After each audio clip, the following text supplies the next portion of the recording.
এটা ওরা 10টার দিক দিয়ে বন্ধ করছে। ওরা বলছে, প্রথম বলছে যে লোডে একবার লাগাইতে চাইছিল না, পানির টান দেখে লোডে লাগাইছিল না। লোডে লাগানোর পরে পরে ওরা বলছে যে সমস্যা আছে, উপর থেকে অভিযানের একটা পেয়েছি, এই বললে ওরা আমাদের 10টার দিক দিয়ে ছাড়িয়ে দিয়ে গেছে।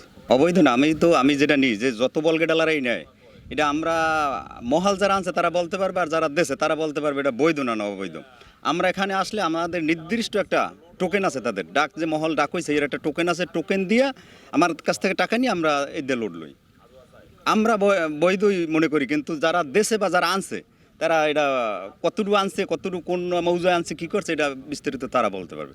এখানে আসি আমরা বালু নেওয়ার জন্য যেটা টোকন দেওয়া হয়, হ্যাঁ, আর যে টোকন দেওয়া হয় ওই টোকনে আমাদের যে ফুট বালু ওইটা ধার্য করে এরা টোকন কাটে, এত করে ফুট বালু টোকন কাটটা দেয় আমার করে।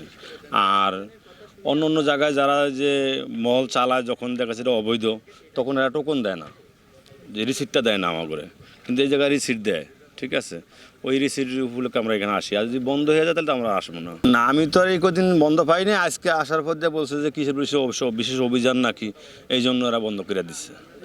আমরা তো মনে করেন টাকা দিয়ে কিনে নিই, ঠিক আছে, চর তো ডাক হয়েছে, আমরা টাকা দিয়ে কিনে নিয়ে বিক্রি করি। আমরা বন্ধু মনে করেন ডেজার যে কাটতে আছে এরা বৈধ না অবৈধ সেটা তো আর আমরা জানি না। আমরা আসছি, আইসা ডেজারের সাইডে দিয়ে আমাকে চলে গেছে, কিচ্ছু বলে নাই। তারা আমাদের হাফলোড দিয়ে সাইডে দিয়ে চলে গেছে। তারপরে বন্ধ কেন, এই যে মনে করেন কোস্টগার্ড আসবে, এই সৈন্য ওরা পালাই গেছে। এই পর্যন্ত জানি আমরা, আর কিছু জানি। বলগেট প্রায় 50-60টা লোড দিছিল, পরে ওরা সাইডে দিয়ে চলে গেছে। ওরা তো দেখলাম এদিকে সেদিকে দৌড়াদৌড়ি করলো, কেউ কিনারে চাপলো, কেউ সেদিকে হিমুরা গেল গায়ে। স্যার আমরা বলতে পারি না, আমাকে কইছে যে আমার সমস্যা আছে, এই পিন আমাকে সারিয়ে দিচ্ছে, সারিয়ে দিলে তো আমাকে জাস্ট স্রোতের মধ্যে রাখা ঠিক নেই। তারপরে কেনিতে লঙ্ঘন করছি আমরা, অর্ধেক ভরা অর্ধেক খালি। জি, তারা সাইডে চলে গেছে, তাকে বল কি সমস্যা আছে।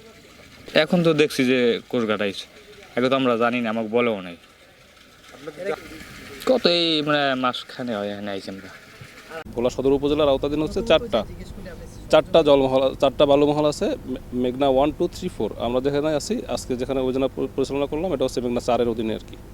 এটা হচ্ছে সরকার ঘোষিত বালুমহল এবং এটা জেলা প্রশাসক স্যার ইজারা দিয়েছেন, এবং এটা মানে যারা ইজারা নিয়েছে তারা বৈধভাবেই নিয়েছেন। কিন্তু আমরা যখন এই বালু ড্রেজারের বিরুদ্ধে অভিযান পরিচালনা করি, আমরা প্রধানত দেখি যে এটা হচ্ছে ইজারাদের যে আমরা যে জলমহল ঘোষিত এলাকা, মানে বালুমহল ঘোষিত যে এলাকাটা আছে ওই এলাকাটার ভিতরে কিনা, অথবা যারা ইজারা নিয়েছেন তাদের ড্রেজার কিনা। এখন ইজারার যে শর্তাবলী আছে, এই শর্তাবলীর মধ্যে কতগুলো ড্রেজার পরিচালনা করতে পারবে এই বিষয়ে স্পেসিফিক কোনো কিছু উল্লেখ না থাকায় সেটার সুযোগ হচ্ছে যারা ইজারা নিচ্ছে তারা এই পক্ষটা দিচ্ছে আর কি। কিন্তু আমরা মূলত হচ্ছে এই বালুমহলের ইজারা মানে যে এরিয়ার বাইরে যতগুলো আছে এগুলো সবগুলোই অবৈধ, এবং এগুলো মানে দমন করার জন্য আমরা নিয়মিত অভিযান পরিচালনা করি। আজকেও সেটার অভিযানের অংশ হিসেবে আমরা এখানে আসছিলাম।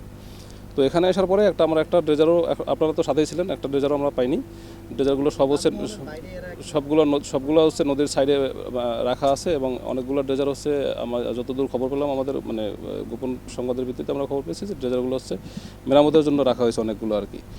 মূল যে যারা অপরাধী তাদের আজকে আমরা অভিযানের সময় একজনেরও দেখা পাইলাম না আর কি।